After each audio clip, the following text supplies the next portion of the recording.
Adrian, welcome back. Thanks again for providing us with another hunt. This one, we're going to take a little different turn and we're going to go with a little bit bigger animal and go with a moose, which is pretty much like everyone's dream animal. So that's a huge thing. Again, this is Adrian with Keg Country Outfitters. Um, he's given us some bear, so this is like I said, a little different turn. Um, Go ahead and let's talk about kind of how long you've been an outfitter and or guide. So I bought the business, Keg Country Outfitters, in 2018. I worked for the guy before me since 2014. Went up there a few times before that. I started in the industry when I was around 12 years old, just camp hand with one of my cousins who had his own outfit. Worked for a few different outfitters for whitetail, spring bear, fall bear, a few other things, just kind of all across Alberta. Right. Yeah. Awesome. Yeah, no, that's pretty impressive. It's a good backstory and obviously proves to people that you've been in the business and know what you're doing.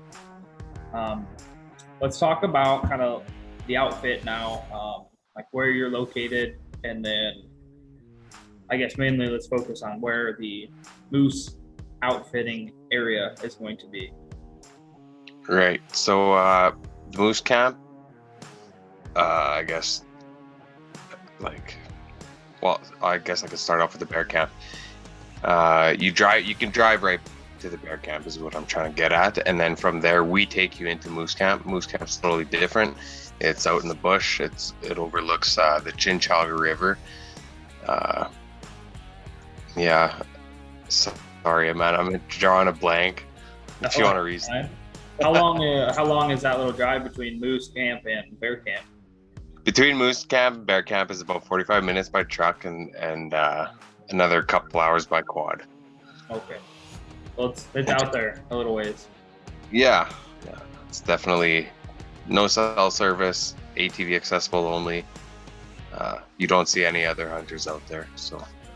And then this is a hunt where obviously they're going to be required to get rent a car from the plane to you guys, correct? Yeah. So most of the time when I book moose hunters, they usually drive up from home.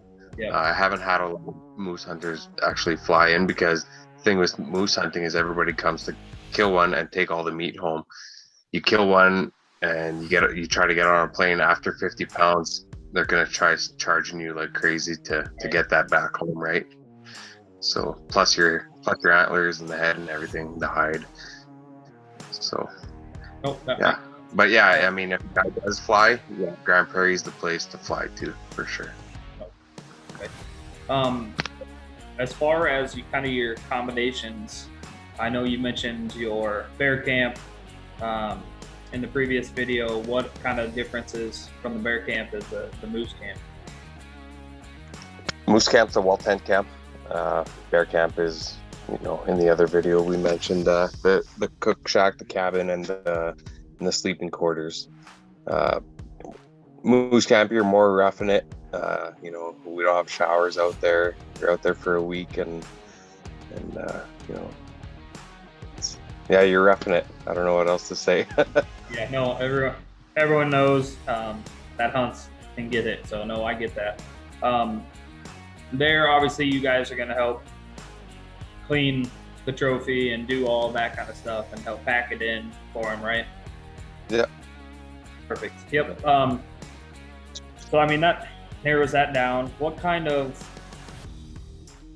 hunting, we know what kind of hunting, but what kind of environment and views and stuff like that are they going to be looking like? Moose camp's fairly, like, earlier in the season, obviously pretty thick bush because all the leaves are still on. Earlier, the later we get into the moose hunt, leaves start falling off the trees and you can see a little bit better. We hunt the river a lot, so you cruise up and down the river. Depending on the levels, We can float down the river in a little boat, or some years we can even just drive the quads for miles and miles up and down the river and try to run into something. A lot of pipelines, cut lines, trail riding. That's pretty much it for moose hunting. We stop and call, and it's all spot and stock. You see something, you try to get close, and just your typical moose hunt. As far as weapons, is this going to be like a bring both your bow and a rifle ordeal? What are we looking at? Yeah, I mean, if you're a bow hunter, you're welcome to bring it, but obviously I always recommend you to bring a rifle as a backup. We might see one far away and he's just not responding to the call, so if he's not coming in and you still got a shot with the rifle, like, you gotta pass him up. Well, at least you got that option, right? Yeah. Nope, that makes sense, and that's obviously what I would do. If you're gonna spend that time and effort, you better be prepared. So no, I get that. Yeah, exactly. You don't want to drive that long a ways and Right. go home empty. Yeah, shoot, he was at 100 yards and I only have my bow. Yeah, no, I get it. Yeah, exactly. If someone wants to bring, kind of a plus one, is that an option? Obviously, out in the bush, it's going to get a little more hairy. So, what do you think? Yeah, for moose hunting, I don't really recommend non-hunters coming just because we don't have the extra equipment to haul guys around. Usually you're doubling on the quad with your guide, and there's not room for 2 other people on a quad plus the guide. So, yeah, and I don't want to make guys sit in camp. That's no fun, So. Nope, I get that, and that obviously makes sense, and obviously other hunters are completely going to get that. So no, I think that's a great gig. I mean, that's kind of all my questions. Short and sweet. Everybody knows kind of what they're diving into when it comes to moose hunting. It's a rough hunt, it's a hard hunt, and it's a fun hunt. So no, I mean, riding on the back of a quad for a week can get old, but once you kill that moose, you forget about all that. So it'll be worth it. Yeah. Anything else that I might have missed that maybe you want to touch on?